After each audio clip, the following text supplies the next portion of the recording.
बना रहे हैं होममेड बर्गर पैटीज़, खाने में मज़ेदार और हेल्दी, साफ़ सुथरी। इसके लिए हमें चाहिए chicken breast boneless half kg, chicken thigh boneless half kg, इसके अलावा गार्लिक और जिंजर पाउडर 1 टीस्पून। लेकिन चूँकि मेरे पास ये अवेलेबल नहीं था तो मैंने गार्लिक और जिंजर पेस्ट इसमें डाला है। इसके अलावा मैंने नमक जो है वो 1 टीस्पून और काली मिर्च 1 टीस्पून और 1 अंडा इसके अंदर ऐड किया है। इसके अलावा पेपरिका पाउडर जो है वो 1 टीस्पून डाला है और ड्राइड पार्सले जो है वो भी 1 टीस्पून जो है वो इसके अंदर मैंने ऐड कर दिया है। सोया सॉस मैंने इसके अंदर 2 टेबलस्पून डाले, वो यहाँ पर मेरे से स्किप होगी वीडियो तो वो इसमें ऐड मैं नहीं कर सकी। इसको मैंने अच्छी तरह चॉप कर लिया है और इसके अंदर मैंने 4 से 5 स्लाइस ब्रेड स्लाइस जो होते हैं ना, उनको आप छोटा छोटा करके इसके अंदर डाल दें और हाफ कप दूध भी इसमें शामिल करके दोबारा से इसको अच्छे तरीके से जो है वो ग्राइंड कर लें। और इसको ना आपने बिल्कुल सॉफ्ट मटेरियल इसका बना लेना है। ये देखिए पेस्ट मेरा सॉफ्ट बन गया है, ये देखिए कितना सॉफ्ट मटेरियल बन गया है। इससे जो है वो मैं तकरीबन 10 से 18 पैटीज़ बनाऊंगी। हाथों को आप ऑयल के साथ अच्छी तरह ग्रेस कर लें। अगर आपके पास कोई सांचा है तो गुड, और अगर नहीं है तो मैंने ये देखें एक जार का ढक्कन लिया है और उसको ऑयल लगा के और उसके अंदर पैटीज़ की इसकी मटेरियल की फिलिंग कर दी है। और इस तरीके से मैंने एक ही साइज़ की जो है वो 10 पैटीज़ तैयार कर ली है। और इस तरीके से जो है, चूँकि घरों में अक्सर हमारे पास सांचे नहीं होते, तो इस तरीके से जो है वो आप एक ही साइज़ की पैटीज़ इजीली तैयार कर सकती हैं।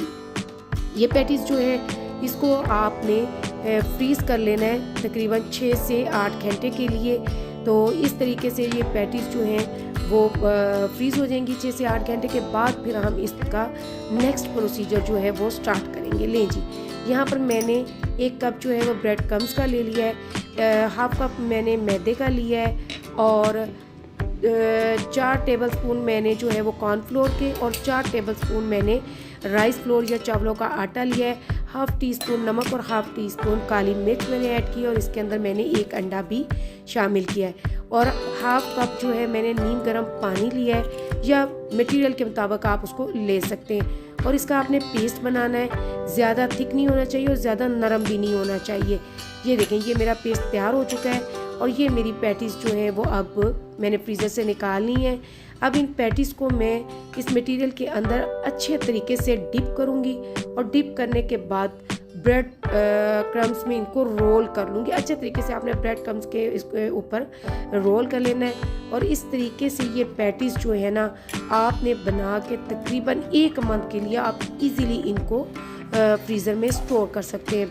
चूँकि छुट्टियाँ हैं और आपको पता है कि बच्चों को तो बार बार भूख लगती है, तो आप आराम से ये पैटीज़ निकालें, फ्राई करें और बर्गर में डाल के मज़ेदार बर्गर पैटीज़ जो है वो आपकी तैयार हो जाएंगी।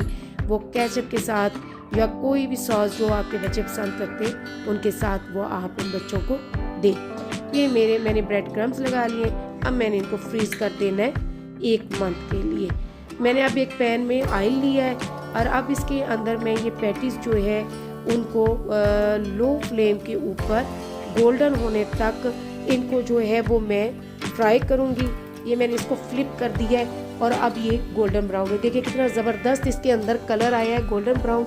अब इस तरीके से आप ये पैटीज़ जो है वो बना लें और अपने बर्गर बन के अंदर डाल के और उसको डेकोरेट करें। ज़बरदस्त किस्म की मेरी पैटीज़ तैयार हो चुकी हैं। ये आप इसको स्नैक के तौर पर इवनिंग में चाय के साथ या कॉफ़ी के साथ आप इसको, या कोल्ड ड्रिंक के साथ, बच्चे तो जाहिर सी बात है कोल्ड ड्रिंक के साथ इसको एंजॉय करते हैं, तो आप अगर चाहें तो कॉफ़ी या चाय के साथ इसको खाएं। मज़ेदार बर्गर पैटीज़ जो है वो मेरी तैयार हो चुकी है।